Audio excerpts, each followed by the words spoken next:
Welcome to the CISSP Cyber Training Podcast, where we provide you the training and tools you need to pass the CISSP exam the first time.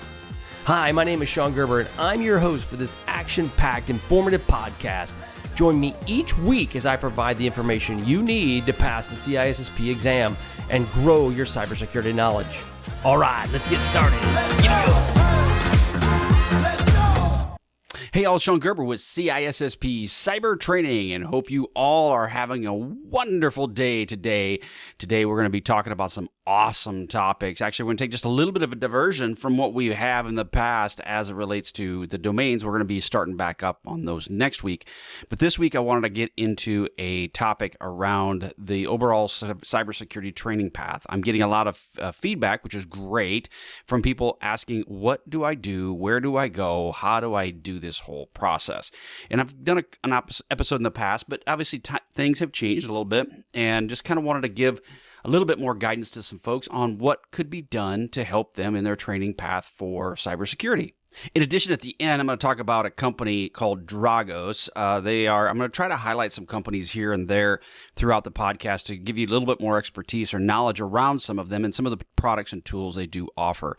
One thing I did understand is, as a security architect, I didn't know these things until I started digging into them. And I feel that maybe if I give you some more information around some of the products, you might have a better understanding of when you become a security professional, or if you're already in your journey, what some of these products do and how they work within the various organizations. So again, it'll be high level. It's not going to get into the weeds, because that can go down a rabbit path that is extremely challenging, especially over a podcast. But we're just going to go over the basics so you understand it. But the reason I bring up Dragos, and we'll talk about here in just a minute, is the fact of one of the things they offer within the OT security space, which I'm a little bit passionate about, just because of the fact that it concerns me where attackers can come after our water, electricity, and so forth. And having a family and having people I care about, when people start messing with water and stuff, that just usually kind of sets me off a little bit, because everything else, money-wise, people can make new money somewhere or another. They can figure this thing out. But when you start messing with people's water, that gets to be a bit disconcerting, I would say. So let's go and talk about, first off, the cybersecurity training paths that we're going to be getting into. Now, a lot of people ask me, how fast can I get this done? I want to become a security professional. Let's go. Rather than being the old guy that just goes, oh, that's going to take you 35,000 years to get done. No, we're not going to say that, right? Can it be done much faster than I did? By far, right? I took the long way. And also, security, when I first started, was pretty much in its infancy, where you had wheeled carts and buggies. Compared to today, you have AI, so it's like a jet engine. So it's very different from the past 20 years when I started. But what you want to do is you want to begin today. You don't want to wait. You don't want to wait for the perfect solution to help you get started and go, well, I've got to have all of these things lined out before I can do this. This is one thing. After teaching in the college environment, I would say we have become very accustomed to having a path, a happy path to teach us, going from I go to the school, I get my bachelor's degree, then I get my master's degree, and I get yada, yada, yada. That is fine in some cases for some career fields. And I would say for security, it can even happen in that as well. However, there's multiple paths to your road to cybersecurity. So don't just wait on you have to have $100,000 to go to a college to do that. I would also beg to differ. I don't think you need to spend that much money to get your started in cybersecurity, unless you want to have a little bit broader understanding, such as I want to deal in development, you want to deal in other areas, that college education may or may not be the best choice for you. Or I should say a 4-year college education may or may not be the best choice for you. You just have to kind of decide what is best for you and your overall plan. But you want to start with the foundations. You want to get that. And what I mean by the foundations is the understanding networking concepts. And I will even point fingers back at myself, is I don't know networking as well as I should. I would say sometimes in my own internal personal network, I struggle with getting everything to work. And then when it does work, I'm like, I don't want to touch it. Leave it alone, even though it's probably not configured as good as it should be. So I would say understanding that foundations is an important factor in any career in cybersecurity. You also need to expect that it's going to take 2 to 6 years before you really can start applying some of this knowledge. Now, you may be saying to yourself, well, I don't have 2 to 6 years for this to happen. you got to understand that this is like anything in life. It will take time to get you where you want to go. This cannot happen overnight. It does not happen in a situation where, hey, I'm going to go take some courses online and I'm now going to be into security. No, it's going to take a concentrated effort to make this happen. You can't just go and take some courses and watch YouTube and be there.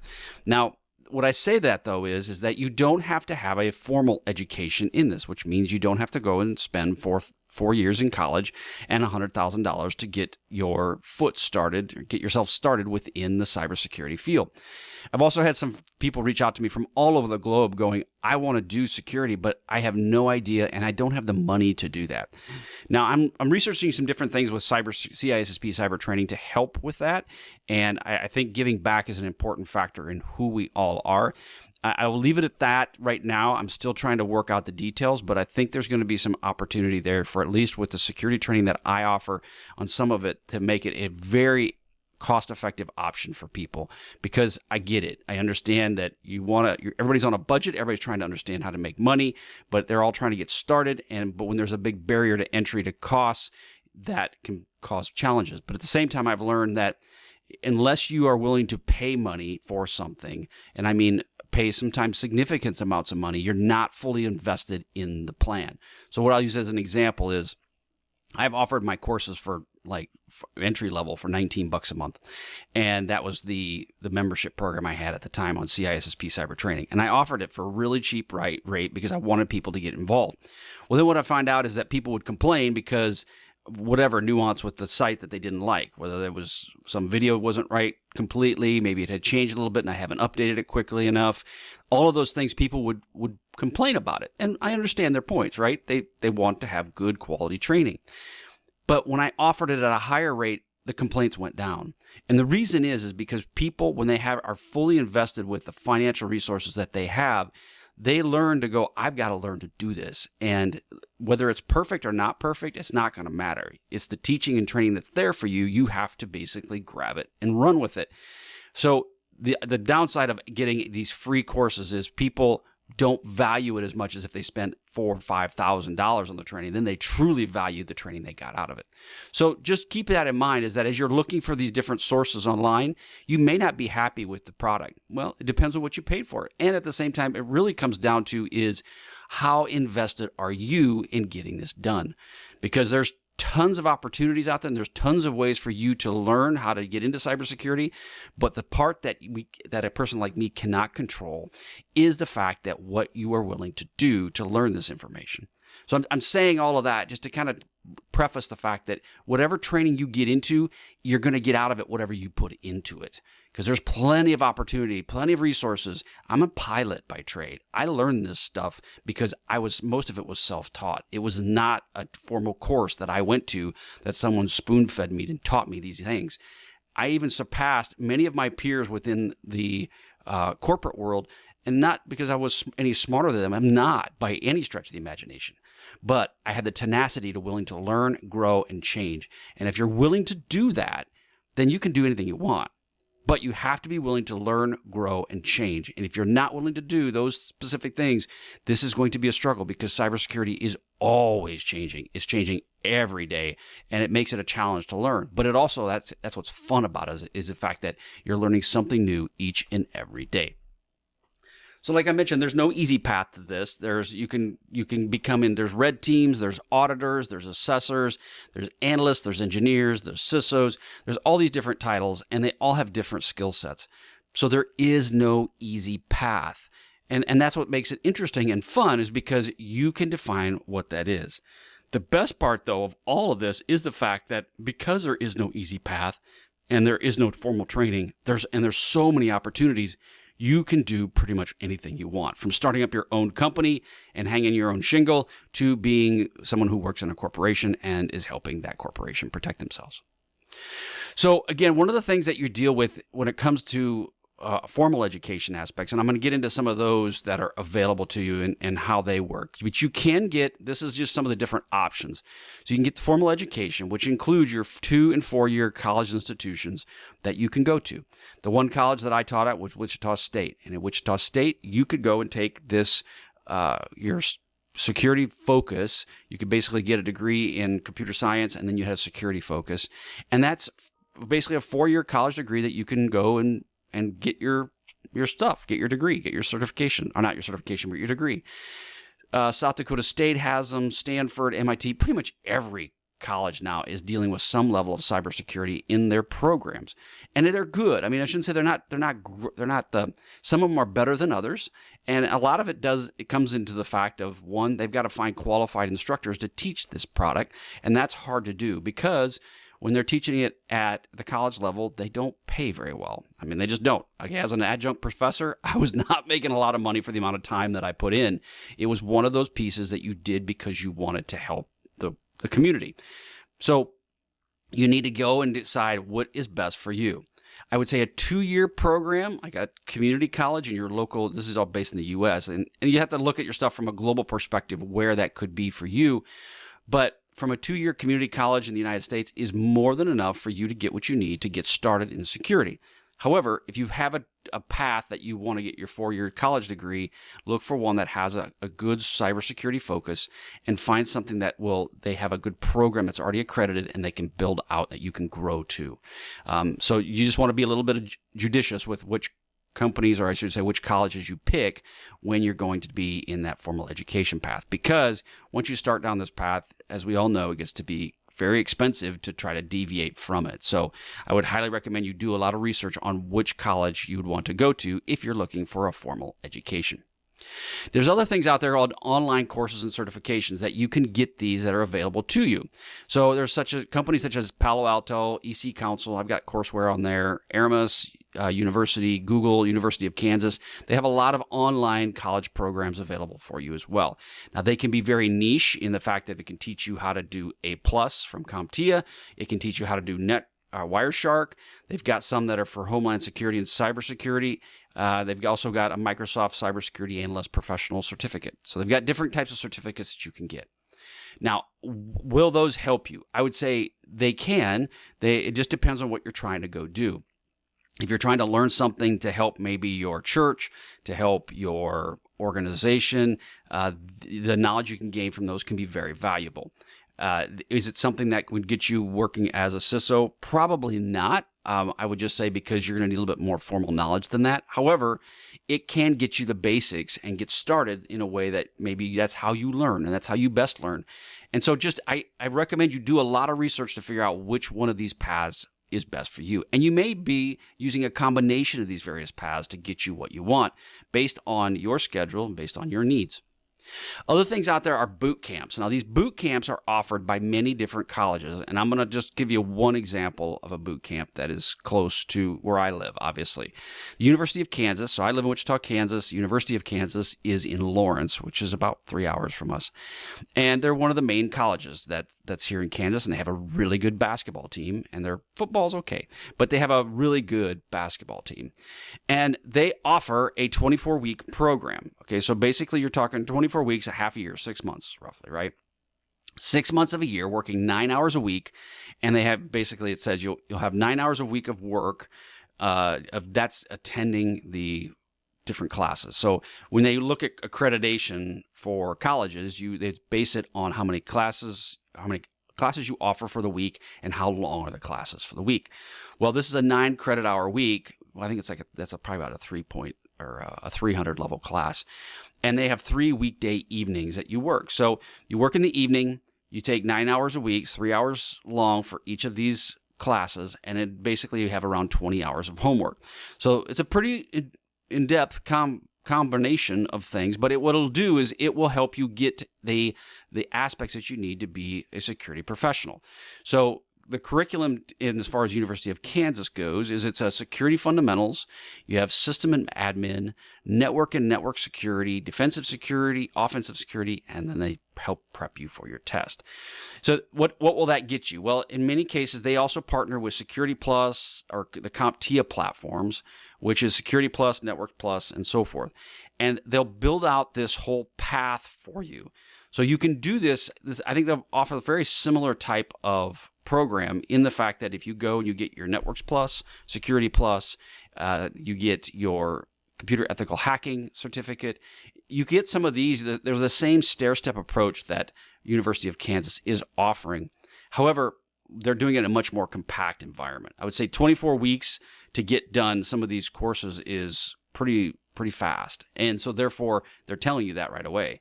You're going to be putting in, roughly 29 hours a week. You're going to be putting into learning these cybersecurity techniques and tools. And it will take that, especially if you're coming in as raw, where you have very little knowledge in security. You will be putting in a lot of hours to try to understand how this all works. Because if some of you that listen to my podcast are IT professionals, have been doing this for a while, and you understand the lingo for IT. But I would say some of the professionals that are even been with me for 20 years that understand security or understand IT truly don't always understand the networking concepts, and they really don't understand security. It's almost like a completely different language to them. And so it's important for you to truly understand this whole vernacular, and it will take time for this to occur. And it's going to be an ongoing process. This is not something that you just learn it and you forget it. You learn it, you dump it. Like in college, you went to college, you learned this information, and then you dumped it and you moved on. This is something you're going to deal with on a day-to-day basis all of the time. Another option you have is the self-study. So you can utilize free resources and community forums that are out there to help you with the self-study plan. Now, one option I saw online that you can use as a framework is the NIST framework. And what that means is if you go online and you look at the NIST, it's the National Institutes for Standards and Technologies, they have a framework by which you can learn. The cybersecurity framework is one of them.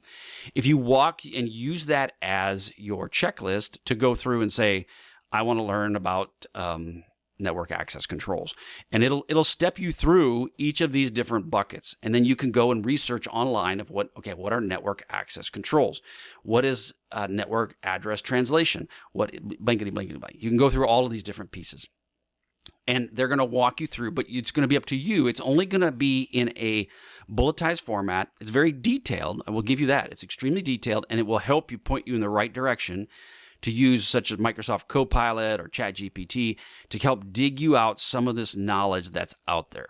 So it's a really good framework to help you do that if you need some sort of direction. There's also selfstudy.org. There's different, it says over 150 certification programs that are out there and available to you, and many of them can deal with courses that lead down the 27001 plan, because you can be an implementer for ISO 27001, also ISO 3100 or 31000 for risk manager. It talks about these various different certifications and different ways, different courses that are popular around the globe. Security is so broad. If you pick something, get into it, learn it, dig into it, and not get knowledgeable about it, and guess what? You'll probably find an opportunity on the planet for you in that space, because there's just so many opportunities for everyone. The other one is ICS Squared Certified in Cybersecurity. They do offer a free online self-paced program, ISC Squared does, and they're the ones that do the CISSP. They have other various certifications that are available as well. But it'll get you the understandings around security principles, business continuity, network security, and so forth. It's a really good free program that helps you get going into the overall cybersecurity space. I would highly recommend you go out and take it. I would, just because if anything, it's going to get you some more knowledge in a space that you may not have. Career Karma, this helps you preparing for cybersecurity certifications, exams through short courses, study groups, books, and blogs, right? They have all that stuff available to you. Spiceworks, and then there's also Fortune Education. So there's so many opportunities out there for you to learn. The key problem is it has to come down to you. You have to be the one that goes out, searches it, does it, makes it happen. You can reach out to me at CISSP Cyber Training, and if you have questions, I'll try to answer them. I get a lot of emails, and I'll just warn you, I can't always get to all of them. But I'll have this posted on my blog. You'll have access to it, so you can go check it out. And these are just the walkthrough, the different outline of where you can go to get some of this information that you may need. Now, industry certifications. This is a big factor. Am I a firm believer in certifications? No, not really. They are important. They bring a lot to the table in the fact that they help get you understanding the concepts and the terminology. The problem is many people will utilize certifications as as a checkbox to go, hey, if I get this certification done, I'm now in, like a 4-year degree. I go to school, get an education, get a degree, get a job. That doesn't work this way, right? I know guys that will have certifications up the wazoo on their name, and their name will have 18 different acronyms behind them. PMP, CISP, CEH, blankety, blankety, blankety, blank. And I'm not bagging on those people by any stretch of the imagination. That is awesome. And they show the fact that they can take a really good test, and some of those tests are extremely challenging. The CCIE, the Cisco Certified Internet Engineer, I think that's what it is extremely hard. Okay, very, very hard. Those guys are amazing. Now, I say that is that some of these certifications can be very, very challenging, and they have high recognition to them, and that's awesome. CISSP is one of them. However, I've also taken certifications that are like, checkbox, checkbox, checkbox. Oh, hey, I'm a HIPAA certified person. No, that doesn't really make you that much of a certified person. Now, I'm making that light of that. There actually was a lot more training to it than that. But the point of it is, if you pass the test, you're good. But here are some of the certifications that are recognized within the community. And again, I'm stressing this home because some people get very religious about this. They get upset when you start bagging on certifications. I'm not bagging on certifications. They have a time, they have a place, and they have a need. And they prove that you have some knowledge and that you can take a test. That's good. But I would say experience plus a certification makes you extremely marketable. So, Certified Information Security Professional, CISSP. Obviously, you're listening to this podcast, you're looking to get your CISSP. Certified Information Security Auditor, that's your CISA. Certified Ethical Hacker, your CEH. It's a good skill to understand the attackers and what they're after. CompTIA Security Plus, very good foundational program to help you understand security and getting into it. Certified Information Security Manager, good management certification to understand what a manager would think about, right? Designs, oversees the enterprise. It's a really good for a director of security who maybe just didn't have a lot of security background. It's a really good certification to kind of help get you in the mindset. GSEC, the GIAC Security Essentials, is another good one that's out there that helps you kind of get the basics around cybersecurity, best practices. Offensive Security Certified Professional, OSCP, and then the CRISC, which is your Certified Risk and Information Systems Control. CRISC is a really good certification to understand risk. Now, I say that, so reason I say the certifications aren't always that necessary. If you went and studied CRISC, so let's say you are in a job right now, and you went through the entire courseware of CRISC, and I'm stopping on CRISC because I really think strongly it's a good thing to help you understand risk within your organization. I've taken the courseware. The courseware is challenging. It truly is. It's a very challenging courseware. However, I didn't want to sit for the test because at the time I was taking it out of my own pocket, but I gained enough knowledge in the CRISC thought process to help implement that within my goals as a CISSP, but mainly as a CISO. Now, the reason I got the CISSP certification is because many of the HR people will require a CISSP, so you got to get through the gate. And therefore, if you're going to have a certification, it's one of the best certifications to have, and it's one of the most challenging to get through the HR gate. So I highly recommend the CISSP. But all of these are very, very good certifications, especially for taking the training. If you just take the training and not actually sit for the exam, they're very, very good. You just have to decide if you want to spend the money to sit for the exam. So again, those are just certifications. Now, when we talk about work experience, how do you get the work experience you need to be successful in cybersecurity? They go, well, how do I do this? I talked to an individual who actually went to school in hairstyle, right? Wanted to cut hair. And that's great. It's a great profession. I'm so thankful that people can cut my hair because otherwise I would look like a Sasquatch. So I'm very thankful for that. And they wanted to change and get into cybersecurity. And they go, what do I do? Well, this is these are some of the steps that you can take. But if you need to get one of the things I mentioned though is that the certifications are important, but getting the education through work is just as important, if not in some cases much more important. So you can get this through local IT shops. So go work here in Kansas, we have a company called Ribbit Computers, and they're just a basic computer shop that helps companies with their computer needs. Go work there. Do hardware support for them. You'll learn a lot doing that. But at the same time, you should be learning cybersecurity. Don't just let them don't think that they're going to teach you everything you know to be successful in this career. You're going to have to go and grow your knowledge through these different local IT shops. Get in with a company and start working within their IT service desk. That's a possibility. Find a way to get within their organization. A lot of times if you work at a smaller company, you are a jack of all trades, and which means you could be their security person, you also could be their IT person, and you could be their accountant. That's very possible. A friend of mine is our chief of police in our local town, and guess what? He does IT support. Can you believe that? I've told him he needs to stop doing that, but he likes doing it and he enjoys it. So that's fine. But when it comes right down to it is IT support, you can find different ways for you to help provide knowledge, and you can put that as experience that you're gaining by doing it. College work studies, another way to help as well. A friend of mine is the CIO for that local college, and folks come on and do work study, and they do IT support in the work study space. Now, is it where it's deep into the security space? No. Is it pulling cables? Yeah. But can you learn a lot from pulling cables and pushing them into switches? You sure can. So that's another way that you can gain knowledge that you need. Or volunteer work at local colleges or institutions that are nonprofits. At my church, I've donated some of my time to them to help them with their security. My local community, I've helped them with their security. So it really comes down to areas that you can best provide the value, and you can utilize all of that as some level of work experience. So now, what are some specialized cybersecurity roles that you can get into? You have a security architects, you have cloud security architects, you have AI security engineers, you have cloud security auditors, you name it, you have all kinds of different titles, names, and positions that you can have within a company. Each of them have their own specific role and their own specific need.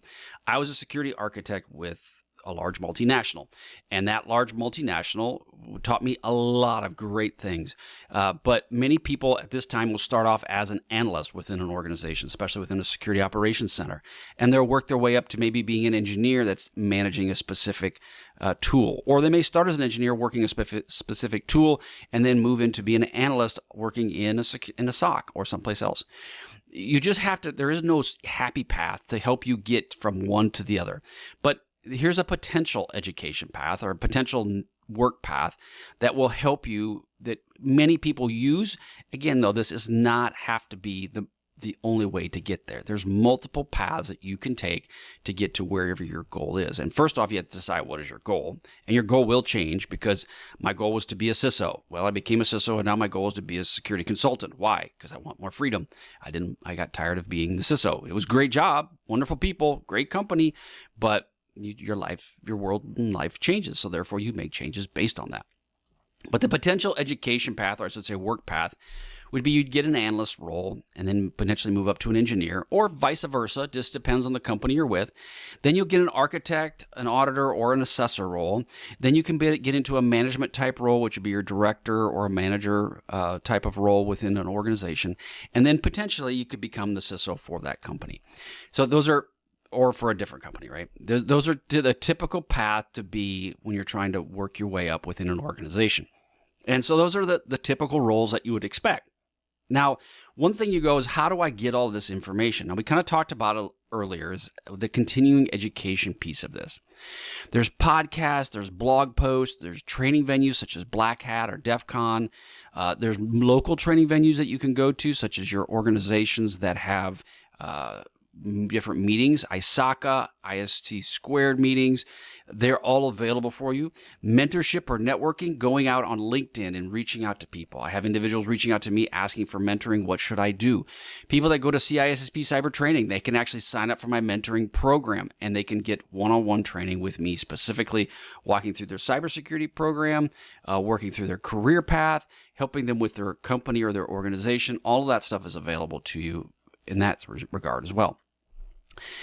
Different types of mentorship meetings you can go to. There's ISC squared. There's the National Cybersecurity Alliance. Information Security Forum, Cloud Security Alliance, and then the SANS Institute. Those are 5 really good networking organizations, and if you follow them, that they will take you a long way. They're really good companies to work with. So that's kind of the overall view of the cybersecurity training path and what you can do. So I'd highly recommend you go to CISSP Cyber Training. You can actually look at this, the outline. It'll help you kind of jog your memory. Feel free to reach out and email me. Like I said, I'll get to you if I can. It just depends on obviously my workload with my day job and then my family and so forth. But I'm happy to respond to you if I can and help you down this path. Now, I want to roll into something called Dragos Community Defense Program. The reason I'm focusing on that, again, OT security, but I really want to start kind of bringing up some of these different vendors that are out there that I've worked on, that I'm working on, just to kind of give you some guidance around what are they, how do they work, the 100-foot view of these programs, because it gets you some more knowledge around them, especially as you're learning these security tools or the security knowledge and space.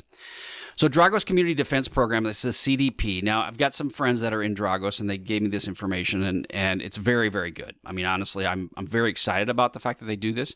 And there are other companies out there that do similar products. And if you are listening to this and you are a different company and you want me to highlight one of your products, hey, send it to me. I'll check it out, and maybe we'll put it on the air. But anyway, at the end of the day, Dragos has got a really good program, and what it's designed to do is it's designed for small businesses, and not small business, but mainly the critical infrastructure, such as water, utilities, and so forth. And they offer their services for free if you're a small community that is $100 million or less in revenue. So that's a pretty small town, right? I was just asking my wife, who's on the city council, going, are we 100 million? And we're not. We're probably higher than that. But it's free offerings, but even at the prices, if you are over 100 million, talking to one of my reps there, I feel that they will work with you as much as they can. They are very passionate about protecting the OT environment. I had an individual reach out to me from Singapore, and he's concerned about it from a Singaporean standpoint of the same challenge they have around OT security. Well, so OT, what it does is it's designed to be within your platform. They have a platform software that they put in that is in your process control or your OT environment. And it deals with asset visibility, inventory, threat detection, vulnerability management, and then it also has different response playbooks for that OT thing, which basically means if something bad were to happen, they have playbooks to operate on to help fix the problem. And these are really important to have, these playbooks, because they give you something. In the flying world, we had a checklist we would go back to. It's very, very similar to that. They also give you membership in their OT CERT, which offers toolkits, guides, and how-to videos for helping people to understand what's going on. And then it's for members-only working sessions to build out cybersecurity capabilities as well. They have another program called Neighborhood Keeper, and this is a part of the collective defense and community threat. So what it's basically designed is it's like a hive where if someone gets attacked and they use a certain technique, the community will talk. The community will not people will talk. I mean, they do, but these systems will talk. So they'll know that, hey, someone's attacking a water plant in Texas. What are they using? And now if you have it at a water plant in Kansas, you may get a heads up on that this is actually occurring. So it's great. It's awesome opportunity. And I feel it's a really big factor. Is so often these attacks happen and they happen in a stovepipe or in a silo and no one really knows about them. This is going to be one of those pieces where this is happening. Threat hunting, they also will go out and do automatic analysis and participants of telemetry by the experts in OT and threat hunting. So they do all of this for you, again, looking for these threats. Now, they focus on 100 million or less because those are usually pretty tiny networks. They're not very big, and the threats are usually probably pretty small. So it doesn't take a lot of time for them to do threat hunting within that network. But it's a great product, even if you're a large corporation and you need it and you are concerned about your OT environment. They do a really good job in this space. And then it gives you access to the Dragos Academy, which is on-demand training and education for OT cyber and their Dragos platform. So it's a lot of different aspects that they can give you for the training you need. Because I talk about my small community, the IT professionals that work in our community, very smart people, very good at what they do, but they are limited in some of their capabilities because they're IT focused. They're not necessarily cybersecurity focused. Well, now you just magnify that times how many different communities within the country, in the United States and around the world, that are in a very similar boat. It doesn't matter whether you're in the United States, Singapore, Malaysia, China. Everybody's got the same challenge. They do. There's just not enough security resources, and everything is interconnected. Saw this coming about 25 years ago, and it's going to get worse, unfortunately. Now, who is this designed for? Again, we kind of talked about $100 million is the annual revenue. It's U.S.-based water, electric, and natural gas providers with less than $100 million in annual revenue, and they offer free access to the software itself. This initiative does help organizations improve their security and their OT and reduce their overall OT risk. And it is a comprehensive program that does combine the education, the technology, and the overall community to help bolster or make them stronger, the cybersecurity critical defense against these critical infrastructure locations. So again, very cool. I highly recommend them. I've used them in the past. They're a great company. I like the people. But again, if you are interested in, if you're a community or company out there looking to have some of your security stuff brought up on my podcast, reach out. I'm happy to look at what you have, and I'll introduce at least the concepts. I'm not going to give recommendations unless I've actually worked with the product. Like, I've worked with Dragos and I'm really happy with them, but I will talk about different pieces of this. So if you do like with Azure Sentinel, I'll talk about Azure Sentinel. I've never really used it. I understand how it works, and I'll kind of address those things, but that's for people to understand, what does Azure Sentinel do? That's the ultimate goal, right? So that is it. That is all I have for today. I hope you guys have a wonderful day. I hope you learned a lot from this training program. It is going to be available on CISSP Cyber Training. Go check out CISSP Cyber Training. There's some great resources out there for you. There's a lot of free resources. There's going to be some changes to potentially my financial structure on that as well. I really want to give back to the community, and I also want to. We have a thing that's important to us is I want to fund a nonprofit that is for adoptions. One thing if you guys have seen my About page, we've got 4 adopted kids from all over the globe. And one thing, when you get into the adoption space, that's really challenging is the financial aspects of it.